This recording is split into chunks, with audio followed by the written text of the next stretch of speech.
Na manhã em que perdi tudo, eu achei que ia morrer. Fui abandonada na mata com meus 5 filhos, o coração em pedaços e o luto ainda quente no peito. Mas foi ali, no lugar mais escuro da minha vida, que algo começou a mudar.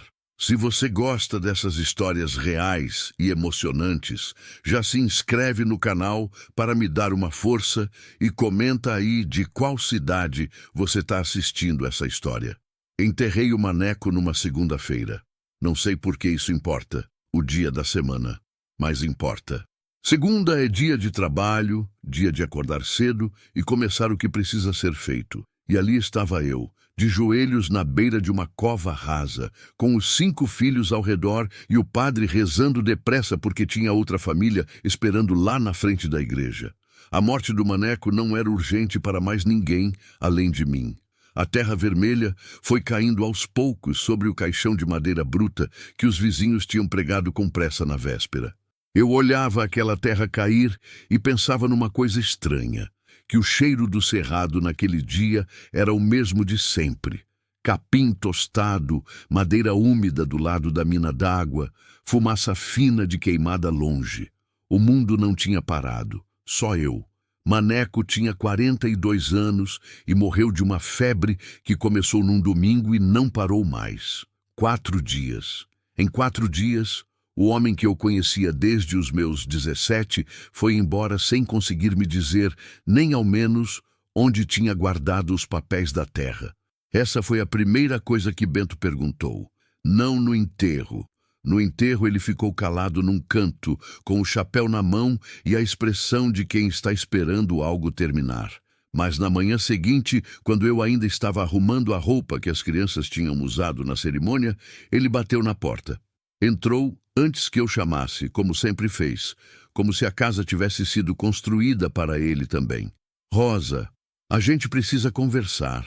Bento era 2 anos mais velho que o Maneco.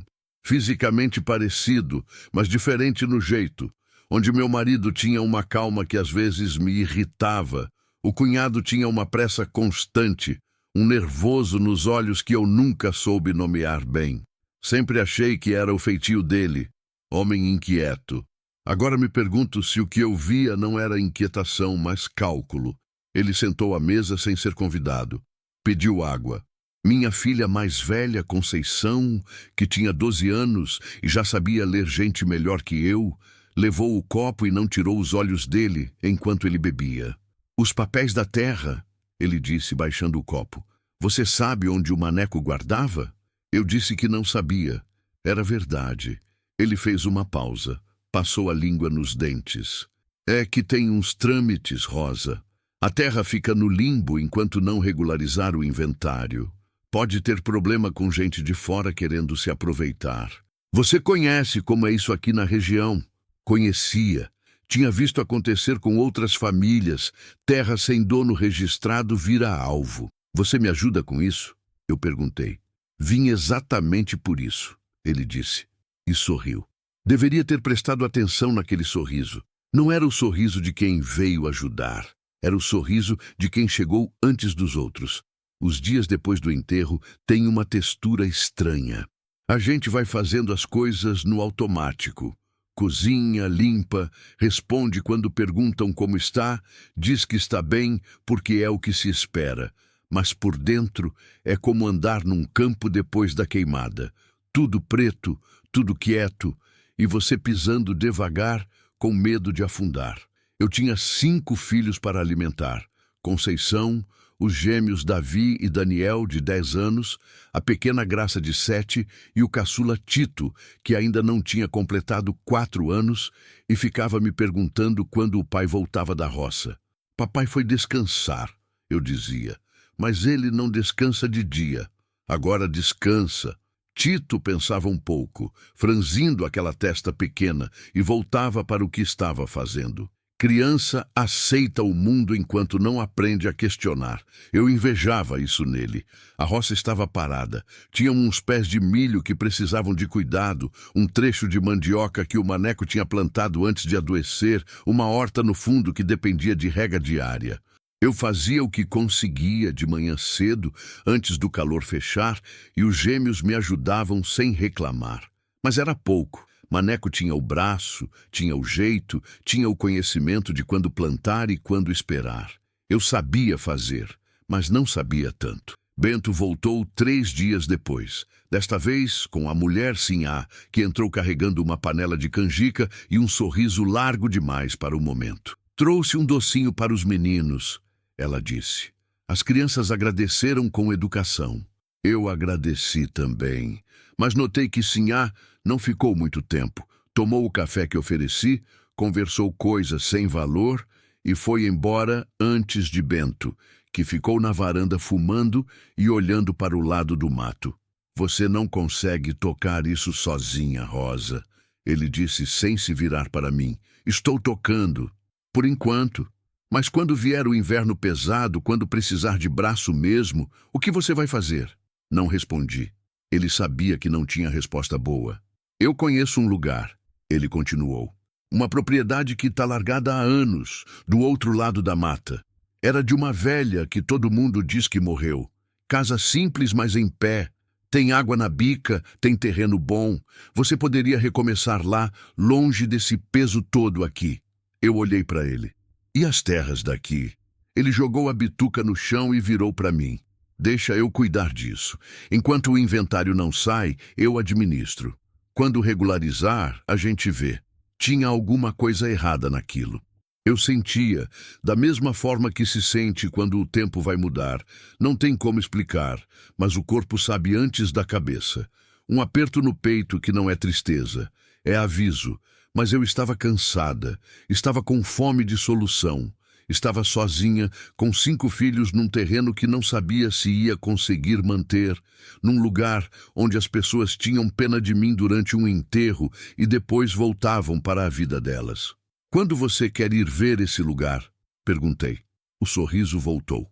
Amanhã cedo. Ele disse. Leva só o necessário. A gente vai a pé, não é longe. Naquela noite eu arrumei uma trouxa com roupas das crianças, comida para o caminho e os poucos pertences que tinham valor para mim. Uma foto do Maneco tirada no casamento, um terço que tinha sido da minha mãe e uma faca de cozinha que meu marido tinha me dado no primeiro ano que moramos juntos, dizendo que mulher que sabe cozinhar precisa de uma boa faca. Guardei a faca no fundo da trouxa, enrolada num pano. Não sei dizer por que a guardei. Na hora pensei que era instinto de dona de casa. Mais tarde entendi que foi instinto de sobrevivência. Saímos antes do sol. Bento apareceu na porta quando o céu ainda estava daquela cor cinza-roxa que precede o clarear. Aquela hora em que os galos já cantaram, mas a luz ainda não decidiu o que vai ser. Ele carregava um facão na cintura e uma mochila nas costas. Não cumprimentou as crianças. Olhou para a trouxa que eu segurava e fez um gesto com a cabeça na direção da mata. Vamos. Conceição me olhou com aqueles olhos dela que sempre disseram mais do que a boca. Eu coloquei a mão no ombro dela e apertei levemente. Ela entendeu que não era hora de falar. O caminho começou por uma trilha que eu conhecia, o mesmo atalho que o Maneco usava quando ia verificar o lado de baixo da roça, onde o terreno descia em direção ao córrego. Mas depois de uns 20 minutos, Bento virou para um lado que eu não reconhecia. A vegetação fechou em volta da gente rápido, do jeito que o cerrado faz quando a trilha é pouco usada. Galhos cruzando na altura do rosto, capim alto molhado de orvalho encharcando a calça até o joelho, o chão irregular com raízes que pegavam os pés das crianças. Davi caiu 2 vezes. Eu o ajudei a levantar sem dizer nada, sem fazer drama, porque criança pequena olha para a mãe para saber se deve ter medo. Se eu demonstrasse medo, eles entrariam em pânico. Então eu fui andando, segurando o Tito no colo, quando ele começou a reclamar do cansaço, respondendo às perguntas dos gêmeos sobre os pássaros que cruzavam acima das copas, mantendo a voz no mesmo tom de sempre. Por dentro, o aperto do dia anterior tinha aumentado. Bento andava na frente, desbastando os galhos com o facão quando precisava, mas não falava. Não apontava a árvore, não comentava o caminho, não dizia quanto tempo faltava. Apenas andava. E a cada curva que dávamos, a trilha ficava mais estreita e o sol ficava mais difícil de localizar através das copas. Bento, eu chamei, depois de quase 1 hora. Quanto mais longe? Não tá longe, não. Ele respondeu sem parar. Você falou isso faz meia hora.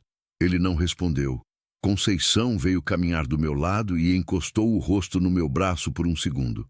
Não disse nada, só encostou. Eu entendi. Parei. Bento. Ele parou também. Virou devagar. Tidá, o que foi? Para onde você tá me levando? A mata estava quieta. O tipo de quietude que não é paz, mas ausência. Os pássaros tinham parado de cantar, o vento tinha cessado, e o único som era a respiração das crianças e o farfalhar distante de algum bicho no mato. Bento me olhou por um momento que durou mais do que deveria. Depois tirou o chapéu, passou a mão no cabelo e tornou a colocar. E foi então que o rosto dele mudou. Não foi uma mudança dramática do tipo que a gente vê nas histórias contadas em volta do fogo. Foi sutil. Foi a expressão de quem larga um peso que estava carregando há tempo. Como se a máscara do cunhado prestativo, do homem de família que veio ajudar, tivesse custado energia demais para manter e ele finalmente tivesse decidido que não precisava mais. Você é esperta, Rosa, ele disse. Sempre foi. O que você fez, Bento? Ele olhou para as crianças, depois para mim. As terras eram para ser do meu pai, ele disse. O maneco sempre foi o favorito, sempre foi o que ficou com tudo. Eu trabalhei naquela terra igual ou mais do que ele. Mas na hora de regularizar o nome que ficou foi o dele. Isso é uma história velha, eu disse. Isso não tem nada a ver com os meus filhos. Não tem mesmo. Ele concordou com a cabeça, tranquilo demais. E por isso eu não vou fazer nada com eles. Só vou deixar vocês aqui. O silêncio que veio depois daquilo foi diferente de todos os outros. Foi o tipo de silêncio que ocupa espaço, que pesa, que a gente sente na pele. Aqui tem onça, eu disse. Tem. Tem criança com 4 anos. Tem. Olhei para ele e entendi, com aquela clareza fria que só aparece nos momentos em que o medo passa do limite e vira outra coisa, que Bento não precisava me matar com as mãos. A mata faria o trabalho por ele. Nós dois sabíamos disso. Sem trilha conhecida, sem água, sem comida para mais de um dia, com 5 crianças, longe de qualquer vizinhança, a mata é suficiente. A mata sempre foi suficiente. E o maneco? Eu perguntei. Não sei de onde saiu aquela pergunta. Saiu do mesmo lugar onde eu já sabia a resposta. Bento ficou quieto por um instante. Depois, a febre foi rápida. A febre não aparece do nada em homem sadio. Ele colocou o chapéu mais fundo na cabeça. Não, não aparece. Virou as costas e começou a andar de volta. Eu fiquei parada vendo ele ir. Conceição tinha agarrado meu braço com as 2 mãos. Os gêmeos tinham ficado quietos como nunca ficavam. A Graça estava encostada na minha perna, olhando para o mato sem entender bem o que tinha acontecido, mas sentindo que era grave. E o Tito tinha adormecido no meu colo, completamente alheio, com a bochecha quente encostada no meu pescoço. Fiquei olhando para o lugar onde Bento tinha desaparecido entre as árvores, até o som dos passos dele sumir. Depois, respirei fundo. Conceição, mãe, preciso que você seja forte agora. Não de mentira, de verdade. Ela levantou o rosto. Tinha lágrima na borda do olho, mas não tinha deixado cair. 12 anos e já sabia engolir choro.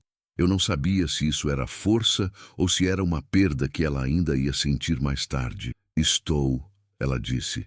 Davi e Daniel. Chamei os gêmeos. Os 2 vieram. Vocês seguem atrás de mim. Pisam onde eu pisar. Não saem do meu lado. Se eu parar, vocês param. Se eu correr, vocês correm. Entenderam? Entendemos, disseram juntos, com aquela sincronia estranha que os gêmeos têm. Graça, você dá a mão para o Davi e não solta. Tá bom, mãe. Olhei para o sol. Estava alto à minha esquerda, o que significava que era manhã ainda e estávamos caminhando com o leste nas costas. Bento tinha nos trazido para o oeste, mato adentro, longe do córrego. Mas córrego tem, sempre tem nessa região. E onde tem água, tem gente ou tem trilha. Tirei a faca da trouxa, desembrulhei o pano devagar. A gente vai andar, disse para os filhos, e a gente vai sair. Não disse se tinha certeza. Não tinha. Mas não era o momento para a incerteza. Era o momento para pôr um pé na frente do outro e ir. Andamos por quanto tempo eu não sei dizer com precisão. O sol foi subindo, o calor foi fechando e as crianças foram ficando quietas do jeito que ficam quando estão com medo de verdade. Não aquele medo de bicho-papão ou de trovão, mas o medo real, o medo que o corpo reconhece antes da mente. Tito acordou e ficou quieto no meu colo, bebendo água do cantil de vez em quando, olhando tudo com aqueles olhos grandes. Eu ia prestando atenção em tudo que podia. Mosca varejeira voando numa direção é sinal de água ou carniça. Pássaro saracura chama perto de brejo. O capim que muda de verde escuro para verde claro indica que o solo embaixo está úmido. O maneco tinha me ensinado isso. Ele sabia ler o mato de um jeito que eu admirava, e nunca aprendi completamente, mas aprendi o suficiente. Foi Conceição que ouviu primeiro. Ela parou no meio de um passo e levantou a mão. A gente parou todo mundo. Água, ela disse baixinho. Eu ouvi também, longe, mas claro, o som de água correndo sobre pedra. Caminhamos na direção do som por mais uns 15 minutos, descendo uma encosta suave, coberta de samambaia, até chegarmos a um fio de córrego que cortava o mato entre pedras cobertas de limo. Era pouco, mas era limpo. As crianças beberam. Eu molhei a cabeça do Tito para baixar o calor.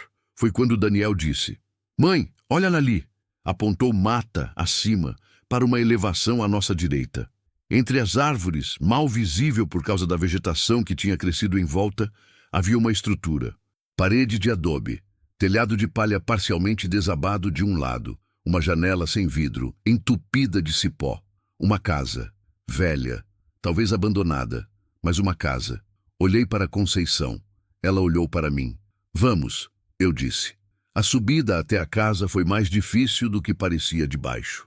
O terreno estava encoberto por uma camada grossa de folhas secas que escondiam as pedras e as raízes, e a encosta inclinava mais do que eu tinha calculado. Davi escorregou uma vez e segurou no tronco de uma embaúba que rangeu, mas aguentou. Eu passei o Tito para Conceição e fui abrindo caminho com a faca, cortando os cipós mais grossos que bloqueavam a passagem, tentando não pensar no que podia estar dentro daquela vegetação fechada. Cobra não avisa. Isso o maneco também tinha me ensinado. Chegamos à casa quando o sol estava no meio do céu. De perto, ela era ainda mais velha do que tinha parecido lá de baixo. A parede de adobe tinha rachaduras por onde o mato tinha entrado e criado raiz. O telhado de palha estava inteiro de um lado e cedido do outro, deixando ver uma viga escurecida pelo tempo. A porta era de madeira pesada, inchada pela umidade, com uma dobradiça de ferro enferrujada que tinha virado quase laranja. Do lado da entrada havia um vaso de barro quebrado ao meio com terra derramada, e nessa terra, contra tudo que eu esperava encontrar, crescia um pé de manjericão vivo. Parei na frente daquela planta e fiquei olhando para ela por um momento. Manjericão não se sustenta sozinho por muito tempo sem água. Alguém tinha regado aquilo recentemente. "Mãe", Conceição disse baixinho do meu lado. "Eu vi", respondi, também baixo. Coloquei a mão na porta e empurrei devagar. A madeira resistiu. Depois cedeu com um gemido longo que ecoou dentro da casa. O cheiro que veio foi de terra, fumaça velha e alguma coisa que eu levei um segundo para identificar. Erva cidreira. Seca, pendurada. Entrei primeiro. As crianças ficaram na soleira. Era um cômodo único, grande o suficiente para não ser claustrofóbico. No centro, havia uma mesa de madeira grossa com 2 bancos. Numa das paredes, uma trempe de pedra com cinza embaixo, fogão de chão. Do lado, uma prateleira com potes de barro tampados com pano. No canto oposto, uma cama de tábua com um colchão de palha coberto por uma manta escura, dobrada com cuidado. Na parede do fundo, amarradas com barbante a um prego, havia um feixe de ervas secas que eu não sabia todas nomear, e abaixo delas uma imagem pequena de Nossa Senhora, desbotada, mas colocada com intenção. Aquilo não era uma casa abandonada. Aquilo era uma casa habitada por alguém que não queria ser encontrado. Pode entrar, eu disse para as crianças, mas mantive a faca na mão. Os gêmeos entraram se acotovelando. Graça foi direto para a imagem de Nossa Senhora e ficou olhando para ela com a seriedade de quem reconhece o sagrado. Conceição entrou por último, de costas para mim, olhando para fora, vigiando. Tito desceu do meu colo e foi examinar os potes na prateleira com aquela curiosidade de criança pequena, que não tem medo de nada, porque ainda não aprendeu o que o medo protege. Não abre nada, eu disse para ele. Ele olhou para mim e tirou a mão do pote, sem reclamar. Fui até a trempe, passei os dedos na cinza. Não estava quente, mas também não estava totalmente fria. Questão de horas. Foi então que ouvi um passo, só um, do lado de fora, na parte dos fundos da casa. Virei devagar. Fiz um gesto para Conceição, que colocou as mãos nos ombros dos gêmeos, sem precisar que eu explicasse. O passo não voltou. Fui até a janela dos fundos, a que estava coberta por cipó do lado de fora. Espiei pelo que dava para ver entre os galhos. Uma mulher, velha, pequena, curvada, com um facão na mão e um cesto de palha no braço. Estava parada a uns 10 metros da casa, olhando para mim com a mesma expressão com que eu devia estar olhando para ela. Desconfiança calculada. O tipo que não é agressiva, mas está pronta para ser. Ficamos nos olhando assim por um tempo que não sei medir. Depois ela falou. A voz era rouca, como voz que passa o dia sem falar com ninguém. Quantos são? 6, eu respondi através da janela. Eu e 5 filhos. Homem? Não tem homem. Ela olhou para a mata ao redor, como se estivesse verificando que eu estava dizendo a verdade. Depois olhou de volta para mim. Você está ferida? Não. As crianças? Não. Só cansadas e com fome. Ela ficou quieta mais um pouco. O cesto balançou levemente no braço dela enquanto ela pensava. Depois ela veio andando em direção à porta devagar, com aquele passo de quem aprendeu que não precisa ter pressa, porque já chegou aonde precisava chegar. O nome dela era Ana. Só Ana no começo. O sobrenome veio depois, mais tarde naquela tarde, quando ela já tinha posto uma panela de caldo de legumes no fogo e as crianças já tinham comido e Tito estava dormindo no colchão de palha com a manta escura cobrindo até o queixo. Ana de Bragança. Eu reconheci o sobrenome antes de entender por quê. Ficou rodando na minha cabeça enquanto ela mexia o caldo e eu sentava no banco olhando para o fogo, cansada demais para dissimular o estado em que eu estava. Bragança, Bragança. Você conheceu um Ernesto Bragança? Ela perguntou sem se virar, como se soubesse o que eu estava tentando encaixar. E então veio. Ernesto Bragança era o nome do pai do Maneco e do Bento. Eu levantei os olhos para as costas dela. O Ernesto era seu marido? Perguntei. Ela não respondeu de imediato. Mexeu o caldo mais uma vez, encostou a colher de pau na borda da panela e virou para me olhar. Era uma mulher de uns 70 anos, talvez mais. A pele estava curtida pelo sol de um jeito que só acontece em quem viveu ao ar livre a vida toda. O cabelo era branco, preso atrás com um pente de osso. Os olhos eram escuros e tinham aquela qualidade que eu só tinha visto em certas pessoas muito velhas ou muito sozinhas. A qualidade de não precisar de aprovação, de já ter passado do ponto em que o que os outros pensam tem algum peso. Era meu marido, ela disse, e as terras onde você mora eram minhas. O silêncio que veio depois daquilo não era vazio, era cheio de coisas que eu ainda não tinha palavras para organizar. Todo mundo diz que você morreu, eu disse. Todo mundo diz o que é conveniente para alguém. Ela voltou para o fogo e ficou quieta. Eu também fiquei, deixando aquilo assentar. Conceição estava no banco do outro lado da mesa, ouvindo tudo, com a expressão fechada de quem está guardando cada palavra para pensar depois. Minha filha mais velha entendia que havia momentos em que a tarefa era recolher informação, não reagir a ela. Depois de um tempo, Ana foi até a cama, abaixou e enfiou o braço por baixo do colchão de palha. Tirou uma lata de biscoito enferrujada, dessas antigas de tampa que encaixa. Trouxe até a mesa, abriu devagar com as mãos que já não tinham muita força nos dedos e tirou o que estava dentro. Não eram biscoitos. Era um envelope grosso, amarelado, dobrado ao meio e envolto num pedaço de couro fino, amarrado com tira de couro. Ela colocou na mesa, na minha frente, mas não me deixou abrir ainda. Ernesto me deixou isso antes de morrer, ela disse. Me disse para guardar e para só mostrar quando chegasse a hora certa. Fiquei esperando essa hora 23 anos. O que é? Perguntei. É o registro original das terras, com o nome dele, e com uma carta escrita de próprio punho dizendo que as terras eram para ir para o Maneco, o filho mais novo, porque o Maneco era quem tinha trabalhado de verdade, e o Bento era quem tinha dado problema desde sempre. Olhei para o envelope. Depois, olhei para ela. Por que você não mostrou isso antes? Por que ficou aqui escondida todos esses anos? Ana ficou quieta um momento. Depois sentou no banco devagar, como se os ossos pedissem cuidado.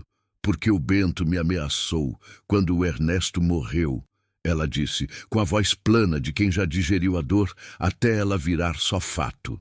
Disse que se eu aparecesse, me matava. Eu era velha, era sozinha, não tinha ninguém. Vim pra cá, porque era o único lugar que eu conhecia onde ele não ia me achar. Ela olhou para as crianças dormindo. Mas fiquei esperando, porque eu sabia que um dia alguém ia aparecer com necessidade desse papel. Como você sabia que eu não era do lado dele? Ela me olhou com aqueles olhos escuros. Porque você veio da mata carregando 5 filhos com faca na mão e sem nenhum homem atrás. Mulher do lado do Bento não chega assim. Ficamos em silêncio por um longo tempo. O fogo crepitava. Lá fora, o cerrado tinha entrado naquele período da tarde em que os sons mudam. Os pássaros do dia se calam e os da noite ainda não começaram. E a mata fica numa respiração longa e suspensa.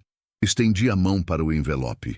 Ana colocou a mão em cima da minha por um segundo, levemente, como quem dá permissão. Abri. Os papéis estavam amarelados, mas íntegros. A letra do Ernesto era miúda e inclinada. A letra de homem que aprendeu a escrever sozinho. E ali, em tinta passada, mas legível, estava o nome das terras, a metragem, a localização e o nome do herdeiro legítimo, Manuel de Bragança, filho segundo. O Maneco, meu marido morto havia menos de 2 semanas, pai dos meus 5 filhos, o dono legítimo de tudo que o irmão tinha roubado. Dobrei os papéis com cuidado e coloquei de volta no envelope. Olhei para Conceição, que estava me olhando com os olhos brilhando, segurando aquilo tudo dentro com uma disciplina que partia meu coração de orgulho e de pena ao mesmo tempo. Amanhã, eu disse para ela, a gente vai voltar amanhã. Ela assentiu. Ana levantou do banco, foi até a prateleira e abriu um dos potes que o Tito tinha tentado examinar mais cedo. Tirou um punhado de rapadura escura e colocou na mesa. Come, ela disse. Você precisa de força para o que vem. Comi. Sem falar mais nada, sem precisar. Às vezes, a generosidade não tem palavras. Às vezes, é só um pedaço de rapadura na mesa e um lugar para deitar os filhos enquanto o mundo lá fora espera. Dormi pouco e mal. Não era o colchão de palha, que era duro, mas não era o problema. Não era o barulho da mata, que era constante mas familiar. Era o envelope. Tinha colocado ele debaixo do meu braço antes de deitar, e fiquei a noite toda com ele ali, sentindo o papel grosso através do tecido da roupa, acordando de hora em hora com o coração acelerado e a mão indo direto checar se ainda estava lá. Estava sempre. Ana dormia do outro lado da cama, pequena e quieta, como um pássaro pousado, com a respiração tão leve que eu verificava às vezes se ela ainda estava viva. As crianças tinham se espalhado como só criança consegue fazer. Os gêmeos embolados no chão sobre a manta extra que Ana tinha tirado de um baú de madeira, Graça encolhida entre eles, Conceição sentada, encostada na parede com os joelhos dobrados, dormindo de um jeito que parecia vigília. Quando o céu começou a clarear pela janela sem vidro, eu já estava acordada fazia tempo. Levantei sem fazer barulho. Fui até a trempe e pus água para ferver. Tinha café numa das latas da prateleira. Um café grosso e escuro que cheirou tão bem que me fez doer alguma coisa no peito de saudade de coisa que eu não sabia nem nomear. Saudade de manhã normal. Saudade de levantar sem ter peso. Ana acordou antes do café ficar pronto. Se levantou da cama com um estalo de ossos, amarrou o cabelo com o pente e veio até o fogo sem dizer nada. Ficou em pé do meu lado, as duas olhando a água ferver. Você conhece o caminho de volta? Ela perguntou. Não. Bento me trouxe de um jeito que eu não reconhecia. Tem um mais fácil, mais comprido, mas mais fácil para as crianças. Segue o córrego até ele alargar, depois sobe pela pedreira até pegar a estrada de terra. Da estrada você reconhece? Reconheço, ela assentiu. 3 horas com as crianças nesse passo, talvez 4. Servi o café em 2 copos de barro que ela tinha na prateleira. Tomamos em pé, em silêncio, com o cerrado lá fora, entrando devagar no clarão do dia. Por que você não vem comigo? Perguntei. Ela não respondeu na hora. Segurou o copo com as 2 mãos, soprou o café, tomou um gole demorado. Porque a hora certa para mim não é agora, ela disse. A hora certa para mim é quando esse papel já fez o trabalho dele, quando o Bento já não tiver mais o que fazer. Mas você é testemunha. Sua palavra vale. Minha palavra vale menos do que esse papel, Rosa. Eu sou uma velha que sumiu há 23 anos. Vão dizer que sou louca, que fui comprada, que inventei história. O papel não inventa, cartório não inventa. Ela baixou o copo. Você vai lá com o papel. Faz o que precisa ser feito. Depois, se precisar de mim, sabe onde me achar. Havia uma lógica naquilo que eu não gostei, mas entendi. Acordei as crianças quando o sol já estava saindo. Dei a cada um o que tinha de comer, que era pouco. Uma rodada de farinha com rapadura. Água. Ana tinha preparado um embrulho com o que sobrava da despensa dela, colocado sem cerimônia, dentro da minha trouxa, sem me deixar recusar. Na hora de ir, Graça foi até ela e abraçou as pernas da velha com aquela força toda de menina pequena. Ana ficou parada por um segundo, com as mãos no ar de quem não esperava o gesto. Depois abaixou devagar e colocou uma mão na cabeça de Graça. Não disse nada. Não precisava. O caminho pelo córrego era diferente do que eu tinha imaginado. Não era fácil, mas era possível. A margem às vezes estreitava e a gente precisava caminhar dentro da água rasa, que estava fria ainda da noite e fez as crianças reclamarem no começo e depois acostumarem.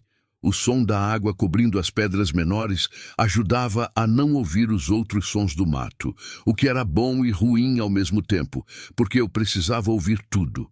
Fui na frente. Conceição foi atrás fechando o grupo. Andamos sem pressa e sem parar. Tito insistiu em ir no meu colo durante a primeira hora.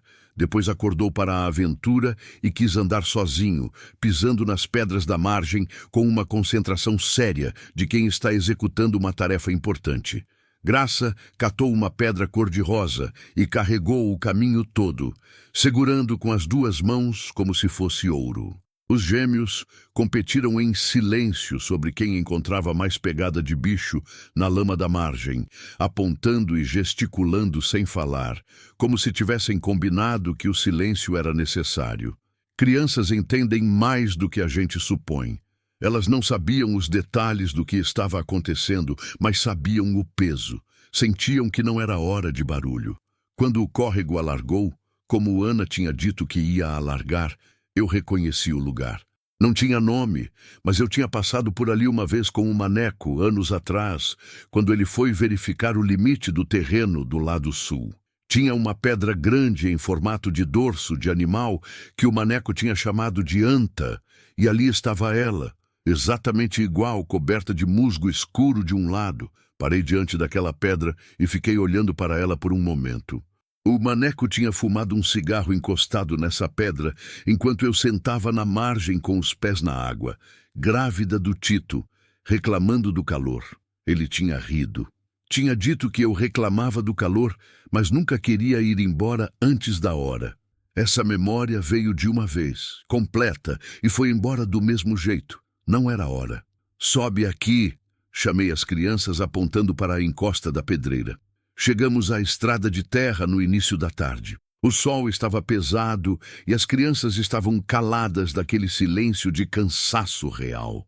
Tito estava no meu colo de novo, com a cabeça balançando de sono, e eu sentia meu braço entorpecer, mas não parava. Daniel tinha um corte pequeno no tornozelo de quando tinha escorregado na pedreira, nada grave, mas ele mancava levemente e não reclamava, o que me preocupava mais do que se tivesse reclamado. A estrada era de terra batida, 2 marcas de pneu com capim crescendo no meio, do tipo que só tem tráfego de vez em quando. Mas era uma estrada, e estrada leva a algum lugar. Andamos mais uns 40 minutos até chegar no primeiro sinal de gente. Um portão de madeira com um cão do lado de dentro que latiu furioso quando passamos. Além do portão, uma casa simples, fumaça saindo pela chaminé. Uma mulher apareceu na janela. Eu parei. Com licença, chamei. A mulher saiu. Era mais jovem do que eu, mas tinha aquele ar de quem conhece trabalho. Olhou para mim, depois para as crianças, depois para o estado em que todos estávamos. Meu Deus, ela disse. A senhora me diz quanto falta para a vila de São Bento do Rio Claro. Ela me olhou com uma expressão que era metade espanto e metade reconhecimento. Você é a Rosa? A mulher do maneco de Bragança? Parei. Sou. Tô te procurando faz 2 dias. Ela abriu o portão sem mais demora. Entra. Entra logo, pelo amor de Deus. O nome dela era Filomena, e ela era prima por parte de mãe de uma vizinha minha. Tinha ouvido pelo boca a boca da vila que eu tinha sumido junto com as crianças no mesmo dia em que o cunhado tinha aparecido na minha casa de manhã cedo e que o Bento tinha voltado sozinho dizendo que eu tinha decidido ir embora com os filhos para a cidade, que não queria mais saber da terra nem da vida que tinha aqui. E ninguém acreditou? Perguntei. Filomena me deu um copo d'água e um pedaço de broa que eu comia em pé mesmo, sem sentar. Algumas pessoas acreditaram, ela disse, honesta. Mas a dona Petronília não acreditou. Disse que você jamais ia embora sem se despedir dela e sem pegar as coisas do maneco. E a Petronília fez barulho.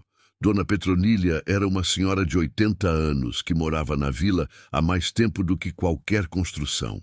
Tinha enterrado 2 maridos e 3 filhos e desenvolvido com o tempo uma espécie de autoridade moral que ninguém ousava contestar diretamente. Ela tinha me ajudado a lavar o maneco para o enterro.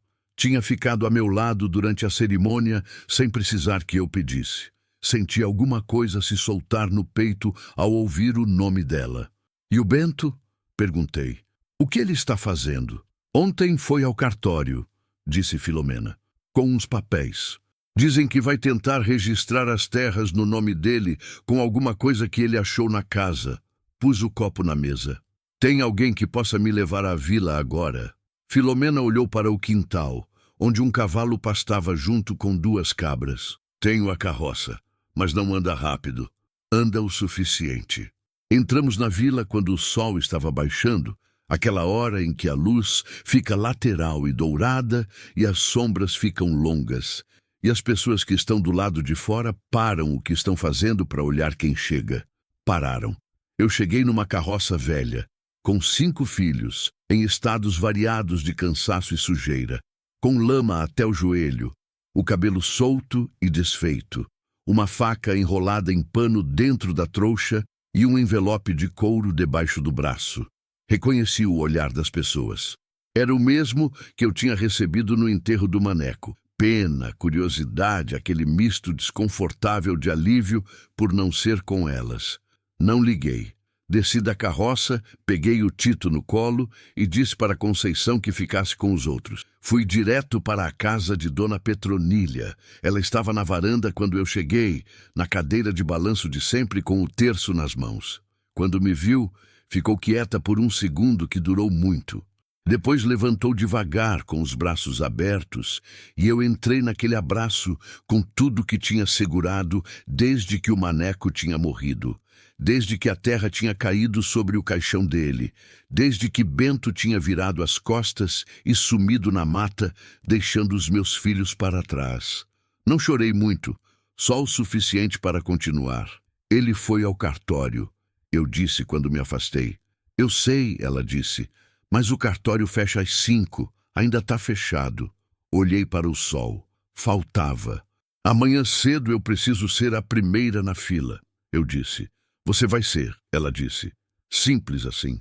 Como quem não está prometendo um favor, mas declarando um fato. Entrei na casa dela com os filhos. Ela aqueceu comida, aqueceu água para banho, arranjou roupa limpa das netas que moravam com ela. E enquanto as crianças comiam na mesa grande da cozinha dela, com aquela fome tranquila de quem finalmente está em lugar seguro, eu sentei na cadeira de balanço da varanda com o envelope no colo. Olhei para a rua vazia da vila no fim do dia. Em algum lugar ali, Bento estava em alguma casa, dormindo ou acordado, achando que tinha ganho. Amanhã ele ia descobrir que não tinha. Não precisei de despertador. Acordei antes do galo, antes do cachorro do vizinho, antes da primeira carroça na rua de terra. Acordei com aquele tipo de clareza que não vem do descanso, mas da decisão. Quando a gente sabe exatamente o que vai fazer, o corpo para de hesitar e começa a se preparar. As crianças dormiam espalhadas nos colchões que Dona Petronília tinha arranjado no quarto dos fundos. Fiquei na porta por um momento olhando para elas. Tito com a boca aberta, os braços abertos, dormindo com aquela entrega total que só quem não tem consciência do perigo consegue. Os gêmeos costas com costas como sempre. Graça com a pedra cor-de-rosa que tinha catado no córrego, segura contra o peito como se fosse um bicho de pelúcia. Conceição estava acordada. Me olhou da meia escuridão do quarto, com aqueles olhos que já tinham visto coisas demais, para uma menina de 12 anos. Eu vou com você, ela disse. Não foi pergunta. Fica com os menores. Dona Petronília fica com os menores. Fiquei olhando para ela um momento, para o queixo levantado, para a expressão firme que era a cara do maneco, mas com uma teimosia que era só dela. Você fica atrás de mim o tempo todo, eu disse. Fico. Dona Petronília já estava na cozinha quando saímos. Tinha café pronto e 2 pedaços de broa sobre a mesa, colocados ali sem que eu tivesse pedido, como se ela soubesse há horas o que aquela manhã ia exigir. O cartório abre às 8, ela disse servindo o café. Mas o Argemiro chega às 7h30 para abrir. Você conhece o Argemiro? Conheço de vista. Homem honesto. Não é corajoso, mas é honesto, que já é bastante. Ela encostou as mãos na beira da mesa e me olhou. Você vai precisar de alguém que entenda de documento. Tem o Dr. Fausto, o advogado que atende lá na Câmara às terças. Hoje é segunda. Ela fez uma pausa. Mas ele mora na rua de trás e eu tenho o número da casa. Tomei o café de pé, rápido. Peguei o envelope. Dona Petronília saiu de trás da mesa, foi até a gaveta da credença, tirou 1/3 velho e colocou na minha mão sem dizer nada. Não sou mulher de muito gesto religioso, mas fechei o terço na palma da mão e coloquei no bolso. Cuida dos meus filhos, eu disse. Como se fossem meus, ela respondeu. O Dr. Fausto era um homem magro de uns 50 anos, com óculos de armação grossa e a expressão de quem foi acordado mais cedo do que queria, mas não ia reclamar, porque sabia que havia motivo. Atendeu a gente na varanda de casa, ainda de chinelo, com uma xícara de café que não tinha terminado. Leu os documentos em silêncio, voltou ao início, leu de novo.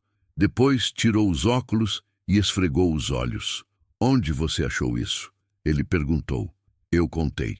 Não tudo, não os detalhes que não importavam, mas o suficiente. Ana de Bragança, a casa na mata, o envelope guardado há 23 anos. Ele ficou quieto por um longo momento.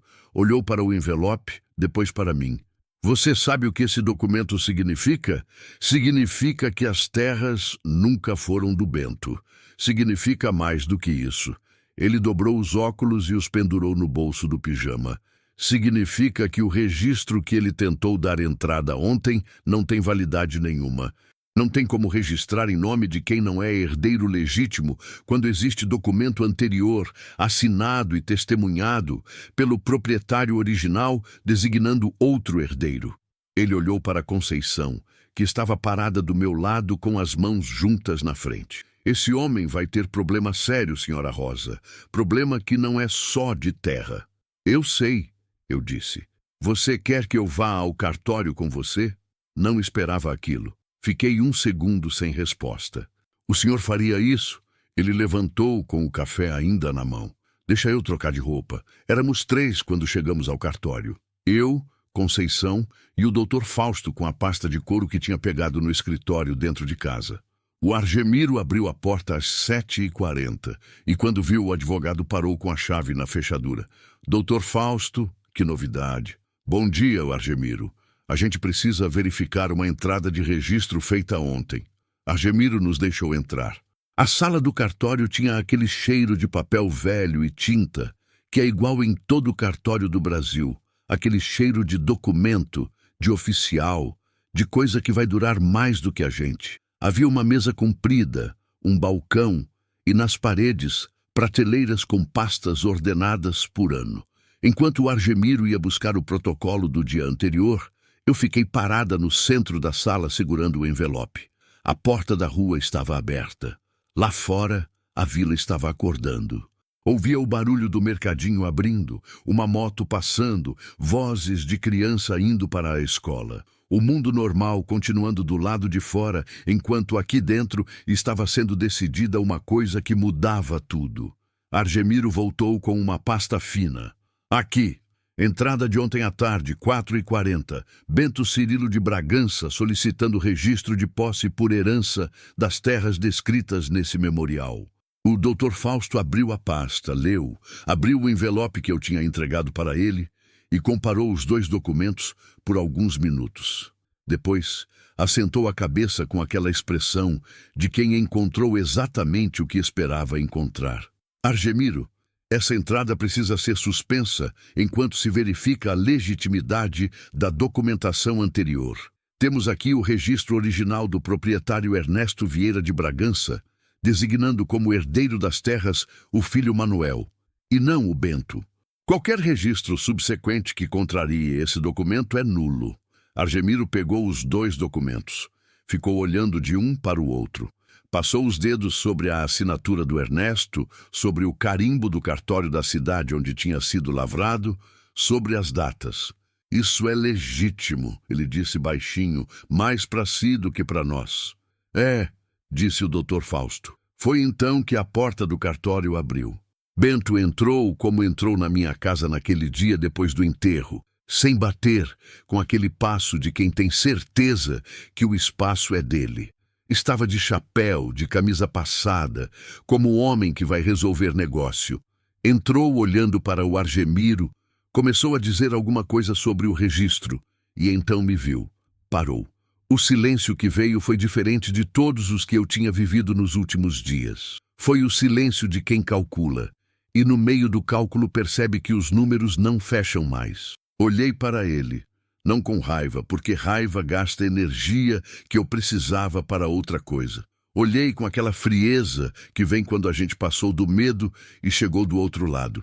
Bom dia, Bento, eu disse. Ele olhou para o envelope, para o advogado, para o Argemiro, que tinha abaixado os olhos. Voltou para mim. Rosa, ele disse. E na voz havia alguma coisa que não era remorso, mas era parecido com surpresa, como se ele genuinamente não tivesse calculado essa possibilidade. Você deveria estar... Eu sei onde eu deveria estar, disse. Mas não fiquei. A rua lá fora tinha ficado mais movimentada. Algumas pessoas tinham parado do lado de fora da porta aberta, atraídas pela cena sem saber ainda o que era. Em vilarejos pequenos, certas cenas têm uma gravidade própria que puxa a gente sem precisar de convite. O doutor Fausto abriu a pasta e colocou os documentos sobre o balcão na frente de Bento. Da Senhor Bento Cirilo de Bragança. Ele disse, com aquele tom de advogado que é neutro, mas não é gentil. O registro que o senhor deu entrada ontem foi suspenso.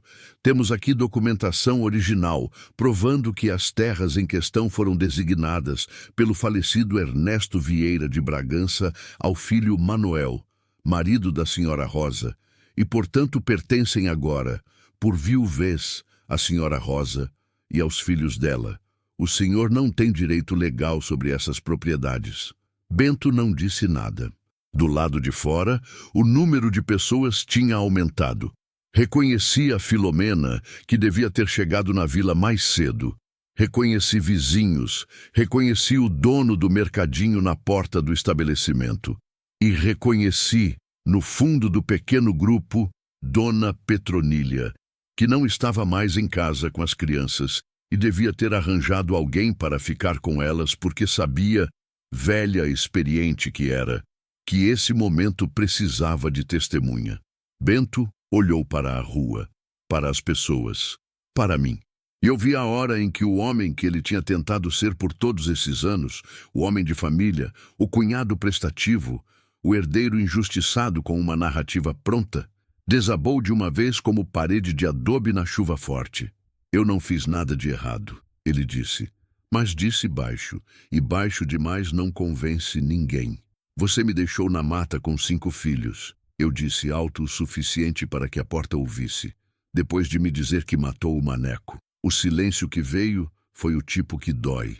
Bento abriu a boca, fechou, abriu de novo. Eu não disse isso. Disse.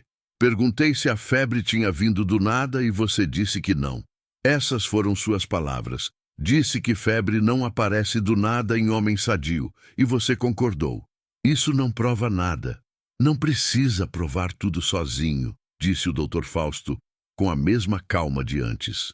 Isso aqui é o começo, senhor Bento, não o fim. Bento ficou parado no meio do cartório por um momento que durou mais do que devia. Depois olhou para mim uma última vez. Não era um olhar de ódio. Era pior, era o olhar de quem perde não para um inimigo, mas para alguém que ele tinha subestimado completamente, e sabe que esse é o tipo de derrota que não tem desculpa boa. Virou. Foi andando em direção à porta. As pessoas do lado de fora abriram passagem, mas não com respeito. Abriram com aquele recuo específico de quem não quer ser associado. Em vila pequena, isso equivale a uma sentença. Ele passou no meio delas e sumiu pela rua. O Argemiro ficou quieto atrás do balcão por um momento, depois pegou um carimbo, carimbou o protocolo de Bento com a palavra suspenso em tinta vermelha e começou a abrir um formulário novo. A senhora vai precisar fazer o inventário formal das terras. Ele disse para mim, com aquele tom prático de cartório que não celebra, mas também não lamenta, só segue em frente. O doutor Fausto pode orientar o processo. Vai levar um tempo, mas estando a documentação em ordem, não tem impedimento. Quanto tempo? Perguntei. Meses, talvez mais. Depende do juiz, depende se ele contestar. Ele vai contestar? Perguntei para o doutor Fausto. O advogado fechou a pasta. Pode tentar, mas com esse documento e com uma testemunha viva que guardou ele por 23 anos, qualquer contestação dele vai ser difícil de sustentar. Ele me olhou por cima dos óculos. A senhora disse que a Ana de Bragança está disposta a depor? Ela disse que vem quando precisar. Então vai precisar. Mas a senhora tem o que precisa para começar.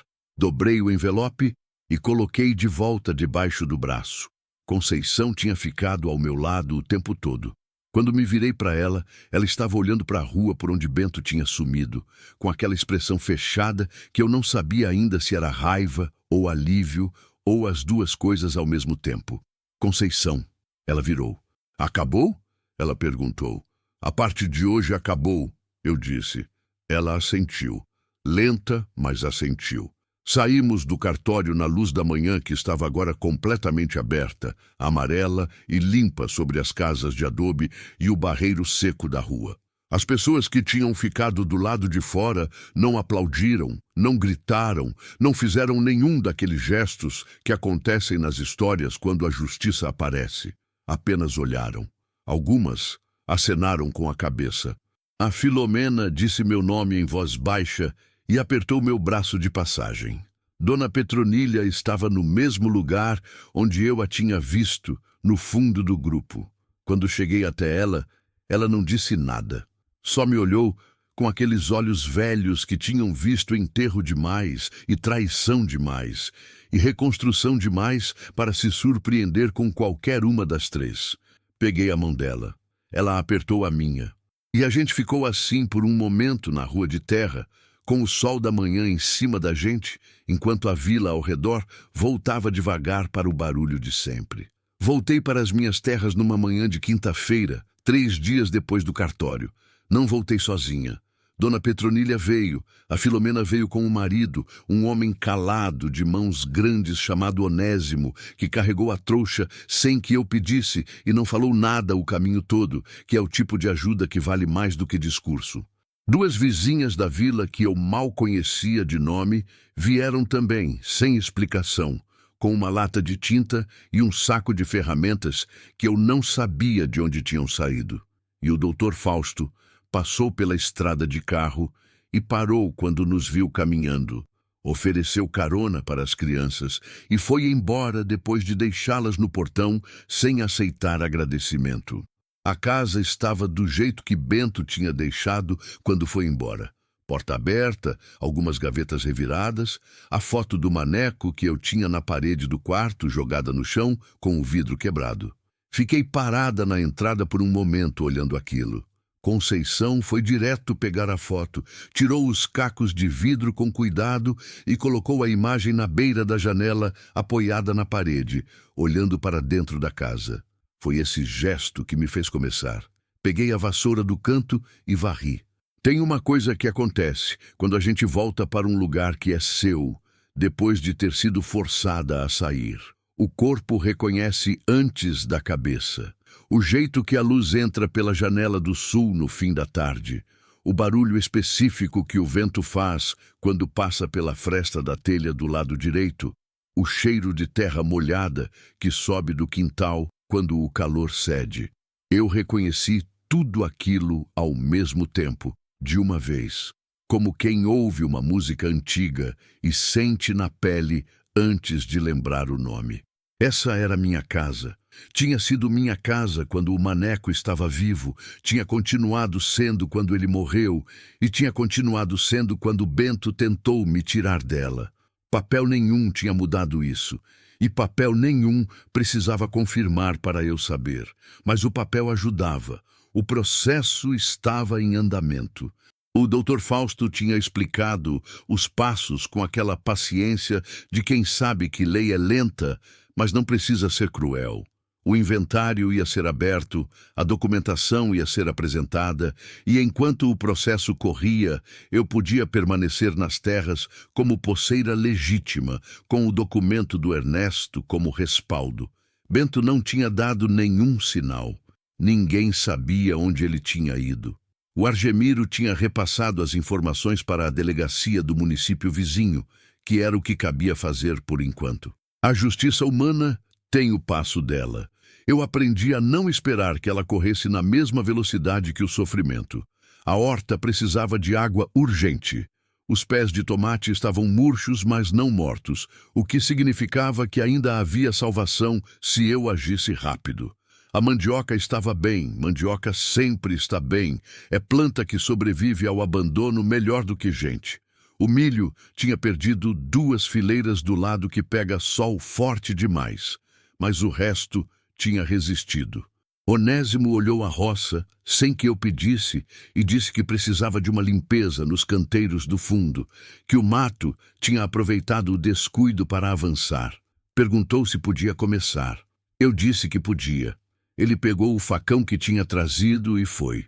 As 2 vizinhas, cujos nomes aprendi naquele dia, Irene e Marlinda, pintaram a parede da cozinha com aquela tinta que tinham trazido.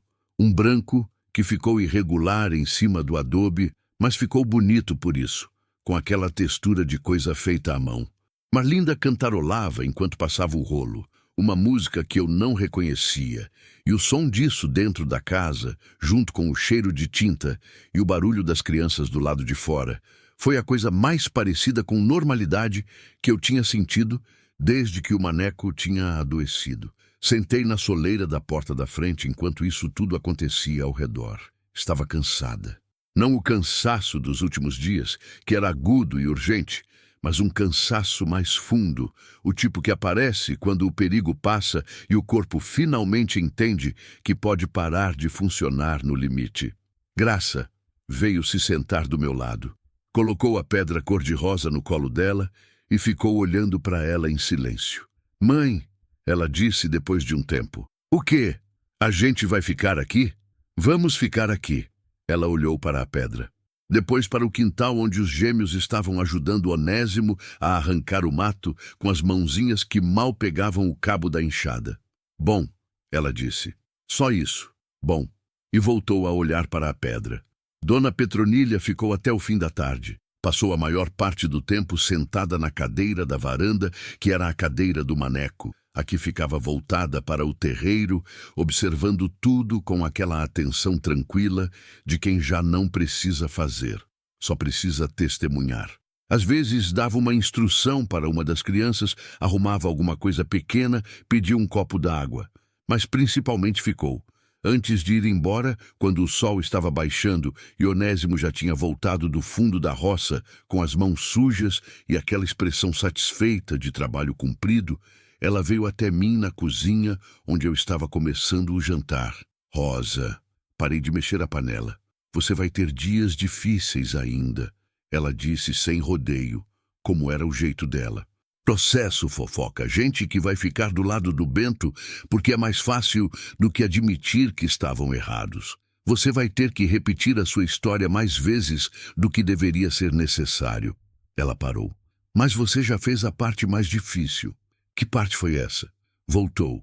Fiquei olhando para ela. Muita gente não volta, ela disse. Simples. Fica no mato. Fica na dor. Fica esperando que alguém venha buscar. Você não esperou. Você pegou seus filhos e voltou com o que precisava para resolver. Ela colocou a mão no meu rosto por um segundo. Rápido. Aquele gesto velho de quem já não tem vergonha de afeto. O Maneco escolheu bem. Não disse nada. Tinha coisa demais dentro para caber em palavra. Ela foi embora com a Filomena e o Onésimo quando o céu estava cor de brasa. Naquela noite, depois que as crianças jantaram e foram dormir, fiquei acordada na mesa da cozinha com um envelope aberto na minha frente. Li os documentos de novo, não porque precisava, já sabia o que estava escrito. Li porque havia alguma coisa naquelas folhas amareladas com a letra miúda do Ernesto que eu precisava continuar olhando. Como se olhando tempo suficiente eu conseguisse agradecer a um homem morto por ter tido o cuidado de escrever o nome certo. Ele tinha escrito o nome do Maneco. Tinha confiado esse papel para a Ana. E a Ana tinha carregado aquilo por 23 anos dentro de uma lata de biscoito debaixo de um colchão de palha, numa casa que o mundo tinha decidido que não existia mais. Pensei na Ana. Naquela casa na mata, com o pé de manjericão na entrada, que ela continuava regando, na forma como ela tinha colocado a mão sobre a minha antes de me deixar abrir o envelope, no modo como ela tinha abraçado a Graça, rígida no começo, depois suavizando devagar, como material que precisa de calor para ceder. Ela estava sozinha naquela casa. Eu não tinha resolvido isso ainda. Não sabia se tinha como resolver, se era meu lugar tentar, se ela ia querer. Mas eu sabia onde ela estava. E ela sabia onde eu estava. Às vezes, o bastante para começar é saber onde a outra pessoa está. Nos dias que se seguiram, a vida voltou a ter textura. Não foi de uma vez. Não foi com fanfarra. Foi do jeito que as coisas reais voltam. Um dia de cada vez, uma tarefa de cada vez, o corpo lembrando que sabe fazer coisas e o fazendo antes que a cabeça termine de concordar. Acordava cedo, regava a horta antes do calor. Os gêmeos foram voltando para a escola no início da semana seguinte, os dois sérios e quietos na estrada de terra, com as mochilas nas costas, como se a semana que tinham passado tivesse depositado neles algum peso que ia levar tempo para assentar. Graça foi junto deles na primeira manhã e saiu segurando a mão dos dois, pequena no meio dos dois irmãos mais velhos, com a pedra cor-de-rosa no bolso do avental. O Tito ficou comigo. Ainda perguntava pelo pai, mas menos. Começou a perguntar de outro jeito, menos com a expectativa de resposta e mais com a necessidade de dizer o nome em voz alta. Papai. Eu respondia quando podia e ficava quieta quando não conseguia, e ele aceitava as duas coisas. Criança, às vezes, tem mais misericórdia com a mãe do que a mãe tem consigo mesma. O processo correu o caminho dele. Meses depois, com o Dr. Fausto conduzindo e a Ana descendo da mata para depor numa tarde de março em que o cerrado estava exalando aquele cheiro de chuva que ainda não caiu, o juiz da comarca assinou o documento reconhecendo o registro original como válido e nulo o protocolo do Bento. Ana entrou no fórum daquela cidade pequena como quem entra num lugar que não tem mais poder sobre ela. Depôs com a voz firme e os olhos diretos, sem hesitar, sem contradição, 23 anos de espera saindo pela boca em respostas curtas e exatas. O advogado do Bento, que era um homem jovem que claramente não tinha sido bem brifado sobre o que ia encontrar, ficou sem argumento depois do terceiro minuto. Bento não apareceu. Tinha sumido da região depois daquele dia no cartório, e o paradeiro dele era assunto de outro processo, mais lento, que a delegacia conduzia com a preguiça característica de quem tem mais caso do que gente para resolver. Eu não esperava velocidade nessa parte. Aprendi a não esperar. Na tarde em que voltei do fórum com o papel assinado, parei no portão das minhas terras antes de entrar. Olhei para a casa. Para o telhado que o Onésimo tinha consertado num mutirão de um sábado, com 3 homens que apareceram sem que eu soubesse como a notícia tinha chegado até eles. Para a parede branca e irregular da cozinha que a Marlinda e a Irene tinham pintado. Para a horta do fundo que tinha voltado, verde e ordeira como o Maneco gostava. Era a mesma casa de sempre. De fora, quase nada tinha mudado. Mas eu sabia o que tinha mudado por dentro. Sabia porque eu era parte do que tinha mudado. Conceição apareceu na porta. Me viu parada no portão e ficou quieta, esperando, com aquela leitura precisa de quando não era hora de chamar. Levantei o papel na mão. Ela fechou os olhos por um segundo. Só um. Depois abriu e veio em direção a mim, com aquele passo que era do Maneco, mas a determinação era dela, cruzou o quintal, entrou no portão e ficou do meu lado olhando para a casa. É nosso, ela disse. É nosso. Ficamos as duas ali, mãe e filha, na luz do fim da tarde que ficava lateral e dourada sobre o cerrado, sobre a terra vermelha, sobre a casa velha que tinha resistido ao abandono e ia resistir a mais. O Tito veio correndo do quintal, gritando o nome de Conceição, por alguma razão que só ele sabia. Os gêmeos vieram atrás discutindo alguma coisa com aquela seriedade de gêmeos que a gente nunca decifra completamente. E a Graça veio por último, devagar, olhando o chão, procurando provavelmente outra pedra para a coleção que estava guardando numa lata embaixo da cama. Olhei para os 5, pensei no Maneco. Não com a dor aguda dos primeiros dias, mas com aquela outra coisa, mais funda, que é saudade, depois que a saudade aprende a coexistir com a vida. Pensei que ele teria gostado de ver aquela tarde. A casa de pé, a horta verde, os filhos correndo no terreiro. Pensei que ele provavelmente já sabia. Entrei. A porta fechou atrás de mim com aquele mesmo gemido velho de sempre, mas desta vez não soou como coisa que cede. Soou como coisa que fecha, porque é o que porta faz quando a gente está dentro. Quando a casa é sua, quando o dia acabou e o que ficou valeu a pena. Fui acender o fogo para o jantar.